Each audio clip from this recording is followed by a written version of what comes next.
Welcome back to another video of the stock market introduction course. So in this video, we're just going to be looking over the basics of the stock market. So in this entire section, we're going to be looking at these following four different categories. We're going to be looking at what exactly is a stock. We're going to be looking at the reasons behind the fluctuation in stock prices. More exactly, why do stock prices change and how can you profit from them?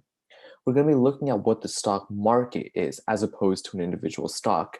And finally, we're going to be looking at what an initial public offering or an IPO is. So stay tuned for all of this. So in this video, we're just going to be covering the basics regarding a stock or an individual stock. So what exactly is a stock? A stock is simply a piece of a company. So the easiest way to see this is to simply visualize it. So I'd like you guys to pay attention to the picture over here. On the left side, or the blue side, you guys can see that there's a company. And imagine that this company has been broken up into a bunch of little pieces. So as you can see, on the left, on the left side of this image, the company has been broken up into a bunch of little pieces. Each individual little cube in this picture is represented by a stock.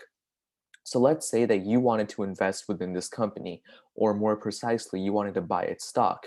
In reality, what you'd be doing is you'd be buying tiny pieces of this company. And when you do purchase stock, then you actually own some of that company in the form of a stock, of course. So just to recap what I said in a text format, the definition of a stock is as follows. A stock is simply a part of a company, and you can buy a piece of the company or its stock. The value of the stock can either appreciate or depreciate, and that movement is dependent upon the company's performance. When you buy a stock, you automatically become something called a shareholder. So what exactly is a shareholder? A shareholder is someone who holds shares of a company. In the case of the stock market, the terms share and stock are often used interchangeably, and I will do so in this course as well. So when you buy some stock or you buy some shares within a company, you become a shareholder. Remember how I said that a stock is just a tiny piece of a company, and when you buy it, you're just buying a piece of the company. So since you own a piece of a company, technically speaking, you're one of the company's owners. So a shareholder represents someone who owns stocks and is one of the company's owners. The more stock that you own, the bigger of a shareholder you are. And the top shareholders in the company are known as the board of directors. They're the majority shareholders who hold most of the stock, and as a result, they make important company decisions. And the intuition behind this is pretty simple. The more stock that you buy, the more parts or the more percentage of a company you technically own. So as a result, the bigger you are as a shareholder, the bigger your ownership claim is. As a result, the bigger your power within the company. The people with the biggest amount of power are known as the board of directors. So, as a shareholder, you do have some rights because technically speaking, you're an owner of the company. So, you do have some say on what's going on inside of the company. So, you do have a say in most of the things that are listed out on this slide. So, we're just going to be going over them in an iterative fashion.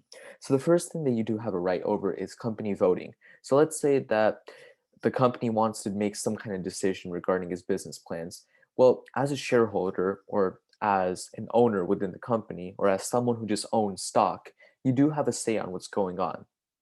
Usually, the way it works with large companies is that the top shareholders or the top owners, the people who own the most stock and have the most interest within the company and thus are the biggest owners percent wise, they are the ones who are making the company decisions. So usually the company voting rights, shareholders do get a say on what's going on, but ultimately these voting uh, these voting decisions are performed by the biggest shareholders.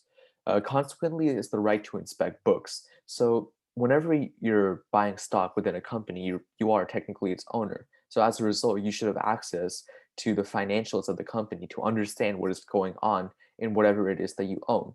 So the right to inspect the books or the financials of the company is something that is guaranteed to any shareholder and is actually guaranteed to non-shareholders as well. Publicly traded companies whose stock that you can buy on the open market by law are mandated to have their books public. So companies will be publishing financial statements, something we're actually going to be covering and analyzing later on in this course. As a shareholder, you do have a right to inspect books. As for the right to sell or transfer ownership, that means that if you own some stock then technically speaking, uh, you're allowed to put that into a transaction. Let's say you don't believe in the company anymore. You don't think that the company's value will continue to appreciate. As a result, the stock's value will not appreciate. So you don't want to have that asset with you, which is why you decide to sell your stocks. Well, as a shareholder, you should have the right to sell. And conversely, if you wanted to buy, then you should also have the right to buy. As for the right to earn profit and dividends, if you are a shareholder and the company gives out a dividend, then you have an entitlement to that dividend. I'm not going to define what a dividend is right now, but we will revisit this. But just understand that if you're a shareholder, then you have access to the dividends. As for liability being proportional to ownership, like I said before, when you're buying a stock, you're just buying a tiny bit of the company, and as a result, the more amount of stocks that you buy, the bigger your stake within the company. And if your stake is bigger, that means that you own more of the company, which means that since you're a bigger owner, then you have more of a vested interest on what's going on in the company. So as a result, if you're a bigger owner and you have a bigger vested interest, at the same time, the company's direction and the company's decisions do matter to you much more, and you do have a say on what's going on, which is why liability about what's going on does ultimately fall on you because you are the owner.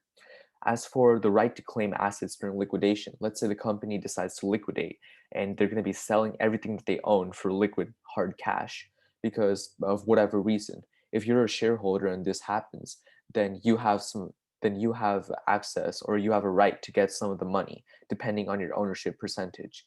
And finally, you have the right to sue for wrongful acts. Let's say the company does something that is not in favor of its shareholders, or it does something that shareholders don't approve of, then the shareholders can take the company to trial and actually litigate them. As for why people buy stocks, like I said before, a stock's performance is affected by the company's performance. So, just a quick example, let's say I buy a share of Apple stock at $370 and I sell it at $400, then you make $30 profit per share. But why does this happen? Let's say you bought Apple stock and all of a sudden Apple uh, announces that they're going to be doing something. They're going to be making new iPhones, for example. So if they're going to be making new iPhones, then they have a new product that people like. As a result, people will be buying those iPhones from Apple. And as a result, Apple will be making money. If Apple makes more money, then Apple's value as a company goes up. Since a stock is nothing but a tiny piece of a company, if the value of the entire company is going up, then the value of a tiny piece within that company would also go up. And it's precisely this reason that people actually buy stocks. People buy stocks because they are confident that a company, or as you later on will see, any type of asset is going to do well. And as a result, they can profit off of this. But you should also understand that conversely, you could also lose money within the stock market. So it's really important to understand why you're getting into a certain stock in the first place and why you want to do what you want to do. So a stock can appreciate in value, as you can see by the figure on the left, but it can also depreciate in value. So it's really important to understand what it is that you're doing. So just to sum it all up, a stock is just a tiny piece of a company. You can imagine a company being like a cake. You divide it up into a bunch of little slices, and then people can take each of the slices. And if they take one of those slices or they take one of those tiny pieces of the company, then they are technically owners of the company. If you do own some stocks, or you own shares within a company, stocks and shares are often interchangeable terms. If you own stock within a company, then you're known as something called a shareholder. A shareholder is simply an owner within the company. And the more shares or the more amount of stock that you own, the bigger your ownership claim. And as a result, the more liability and the more power you have because you are a larger owner compared to other people. So as a result, uh, liability liability is directly proportional to the amount of influence, the amount of stocks that you have as a shareholder. And in addition, as a shareholder, you do have some rights. As we said before, you have a say on what's going on within the company, usually through voting rights. You can litigate or bring the company to trial for wrongful actions, and so on and so forth.